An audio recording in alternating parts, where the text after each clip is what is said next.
2023 का वर्ष आज बजट सत्र का प्रारंभ हो रहा है और प्रारंभ में ही अर्थ जगत के जिनकी आवाज को मान्यता होती है वैसी आवाज चारों तरफ से सकारात्मक संदेश लेकर के आ रही है। आशा की किरण लेके आ रही है, उमंग का आगाज लेकर के आ रही है। आज एक महत्वपूर्ण अवसर है।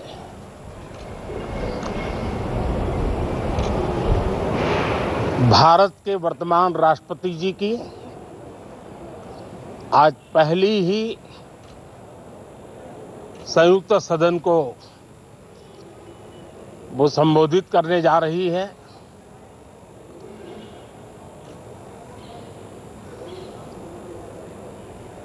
राष्ट्रपति जी का भाषण भारत के संविधान का गौरव है, भारत की संसदीय प्रणाली का गौरव है और विशेष रूप से आज नारी सम्मान का भी अवसर है।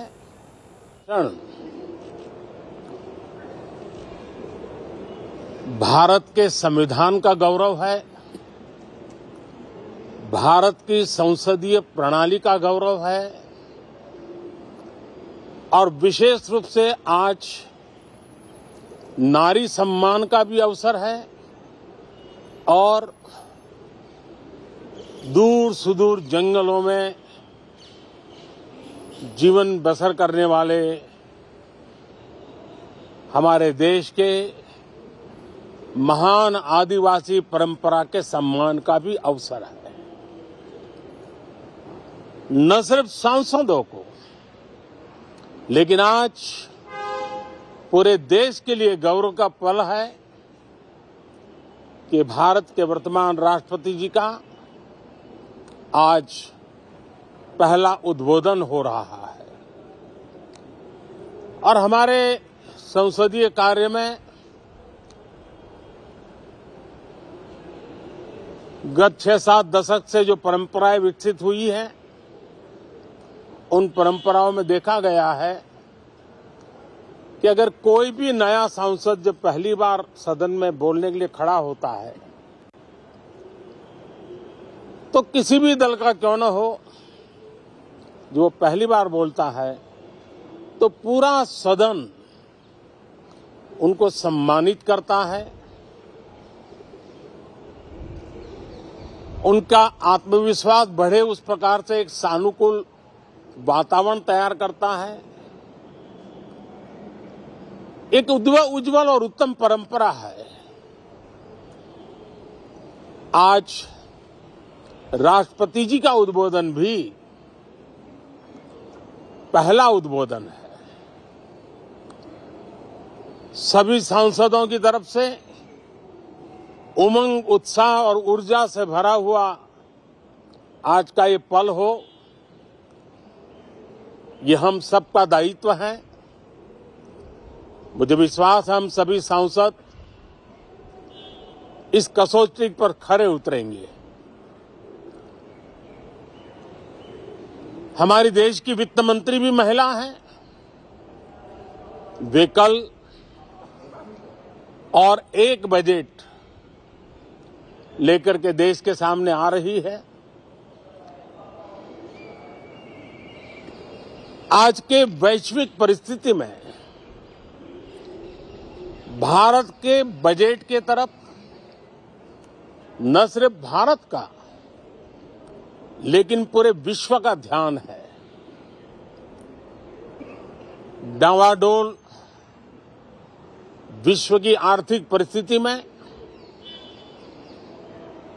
भारत का बजट भारत के सामान्य मानवी की आशा आकांक्षाओं को तो पूरा करने का प्रयास करेगा ही, लेकिन विश्व जो आशा की किरण देख रहा है उसे वो और अधिक प्रकाशमान नजर आए। मुझे पूरा भरोसा है निर्मला जी इन अपेक्षाओं को पूर्ण करने के लिए भरपूर प्रयास करेगी। भारतीय जनता पार्टी के नेतृत्व में एनडीए सरकार, उसका एक ही मकसद रहा है, एक ही मोटो रहा है, एक ही लक्ष्य रहा है और हमारी कार्य संस्कृति के केंद्र बिंदु में भी एक ही विचार रहा है, इंडिया फर्स्ट, सिटीजन फर्स्ट। सबसे पहले देश, सबसे पहले देशवासी, उसी भावना को आगे बढ़ाते हुए ये बजट सत्र में भी तकरार भी रहेगी, लेकिन तकरीर भी तो होनी चाहिए। और मुझे विश्वास है कि हमारे विपक्ष के सभी साथी बड़ी तैयारी के साथ, बहुत बारीकी से अध्ययन करके सदन में अपनी बात रखेंगे। सदन देश के नीति निर्धारण में बहुत ही अच्छी तरह से चर्चा करके अमृत निकालेगा जो देश को काम आएगा। मैं फिर एक बार आप सबका स्वागत करता हूं, बहुत बहुत शुभकामनाएं देता हूं। धन्यवाद। सह्याद्रीची उंची म्हणजे